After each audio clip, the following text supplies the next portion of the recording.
আসসালামু আলাইকুম। লন্ডন থেকে হুসেন বলছি। আমার চ্যানেলে সবাইকে স্বাগত।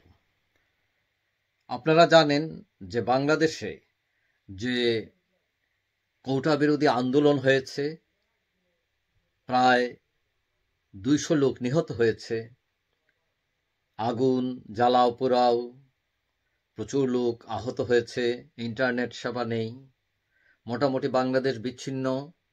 এবং আজকেই মাত্র ইন্টারনেট চালু হয়েছে, তাও পুরোপুরি হয় নাই। হ্যাঁ, কোনো কোনো ক্ষেত্রে চালু হয়েছে কিছু কিছু জায়গায়।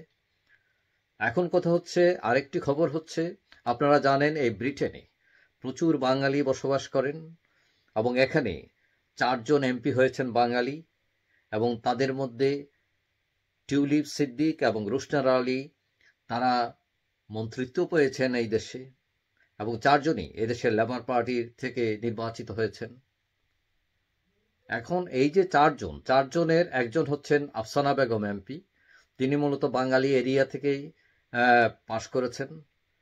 আজকে তিনি ব্রিটিশ পার্লামেন্টে আর্লি ডে মশনসে, যেটাকে বলা হয় ইডিএমস, সেখানে তিনি একটি বিষয় উত্থাপন করেছেন। সেটা হলো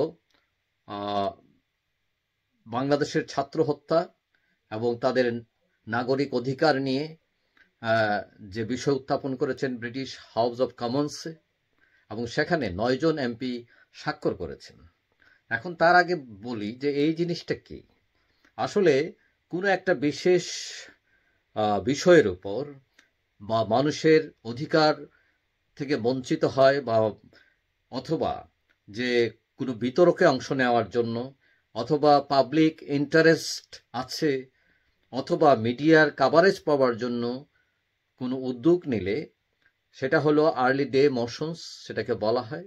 এবং যে কোনো এমপি সেটা নিতে পারেন এবং সেখানে স্বাক্ষর করেন তার সাথে সম্পৃক্ত এমপিরা।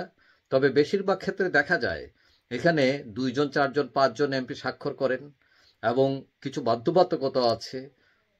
যেমন সেক্রেটারি বা মিনিস্টার, তারা সাধারণত এগুলোতে স্বাক্ষর করেন না। তো আফসানা বেগমের এই যে পিটিশন, এই যে তার যে আবেদন, সেখানে 9 জন এমপি স্বাক্ষর করেছেন, এবং উল্লেখযোগ্য এমপি হচ্ছেন করবিন, যিনি লেবার পার্টির প্রধান ছিলেন এর আগে, এবং তাকে বহিষ্কার করা হয়, এবং এবছর তিনি স্বতন্ত্র দাঁড়িয়ে এমপি নির্বাচিত হয়েছেন। করবিনও স্বাক্ষর করেছেন, এবং সর্বমোট 9 জন এমপি স্বাক্ষর করেছেন। এখন এই যে একটা বিষয় উত্থাপন করেছেন ব্রিটিশ হাউস অব কমন্সে, এবং এটা নজর কাড়ার জন্য যে তার এই বিষয়ে কী কী বিষয় আছে সেটা একটু বলি। তিনি তার এই বিষয়বস্তুকে উপস্থাপন করেছেন। তিনি বলেছেন যে তারা শঙ্কিত বাংলাদেশের এই বর্তমান সিচুয়েশনে, এবং এখানে যে হত্যাকাণ্ড ঘটেছে এটাকে তারা মনে করছেন বিচার বহির্ভূত হত্যাকাণ্ড, এবং যারা আন্দোলন করছে তাদের নিরাপত্তা নিয়ে তারা শঙ্কিত। তারপরে এই যে আপনার এখানে আপনারা জানেন যে ব্রডব্যান্ড কাজ করছে না, ইন্টারনেট নেই। তারা মনে করেন এগুলো মানুষের মৌলিক অধিকার, এবং এই মৌলিক অধিকারগুলো থেকে বঞ্চিত করা হচ্ছে।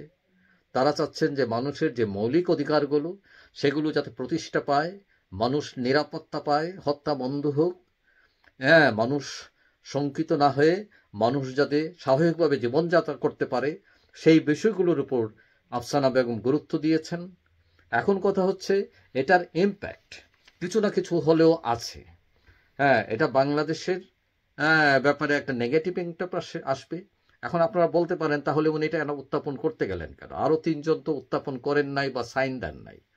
এখন কথা হচ্ছে তিনি যে এলাকার এমপি, সেই এলাকার প্রতিনিধিত্ব করেন তিনি। এটা বাঙালি এরিয়া। এখন তার এলাকার জনগণ কি চায় সেই ক্যালকুলেশন তিনি করবেন। এবং এই যে এই বিষয়টি উত্থাপনের পর এটা অনেকের নজরে এসেছে বাংলাদেশের প্রসঙ্গটি, এবং এটা নেগেটিভলি আসছে।